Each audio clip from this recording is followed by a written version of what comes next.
I've told folks that, that have been interested in ginseng, or that have asked me questions, is like, well, the first rule of Ginseng Club is you don't talk about Ginseng Club. It's not illegal, but it works just like the drug industry. I guess it's not the part that we want to deprive it from anybody else. It's the part of doing it in a way to where you're not going to destroy it. The global ginseng industry is worth billions of dollars. Americans harvest and sell wild ginseng to dealers who export large amounts to Hong Kong, where it's distributed to markets around Asia.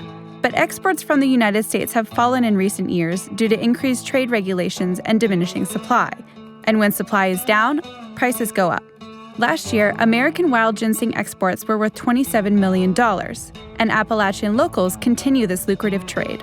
We're gonna go dig a little bit of wild ginseng, and we're right on the backside of Boone, North Carolina, and where App State is, so it's pretty cool. Got a couple of them over here. We've got a good 3-prong right here, another one right here. And this is what we really want to be finding, is this root right here. Alrighty, there we are. The Asian market favors these stress rings, so that's a very neat little root right there. And it's got good quality on it. In traditional Chinese medicine, ginseng roots are prized for their apparent medical benefits, and the global market for them is worth billions. Ginseng only grows in certain climates.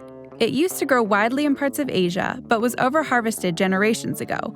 But it also happens to thrive in the mountains of Appalachia. Americans have been harvesting and trading the roots with Asia for hundreds of years. In 2013, a pound of ginseng was worth nearly $1,300, which inspired a lot of small-time diggers and dealers to expand their business. Awesome, I'd love to look at it. That was average prices, of course. If it's real good, I'll pay up. It's just like oil or whatever.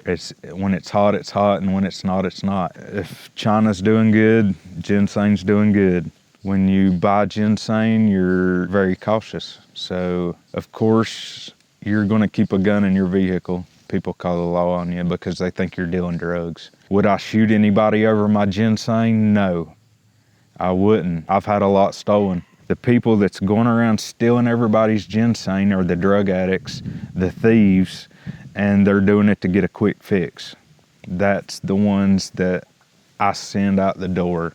When somebody hears you can go out in the woods for a day and get something and it brings anywhere from $600 to $1,000 a pound, that's going to bring a lot of bad publicity to something that's already on the endangered list.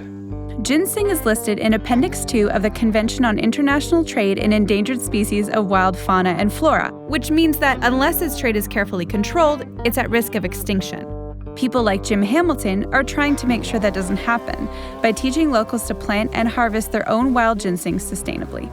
What we have here is sort of ideal ginseng woods. This is a ginseng seedling. You take a look at the size of the ginseng seed here. We're teaching how to plant wild simulated ginseng. Here in Appalachia, finding ginseng and hunting ginseng is sort of a sacrosanct tradition amongst the folks who have learned how to hunt ginseng from their parents, their grandparents, and on forward. So you have more people that are hunting ginseng, not just your traditional diggers, but you have folks that are harvesting out of season, and therefore not giving the plant a chance to reproduce. In general, you can't go out and find huge stands of ginseng like you could, say, 100 years ago.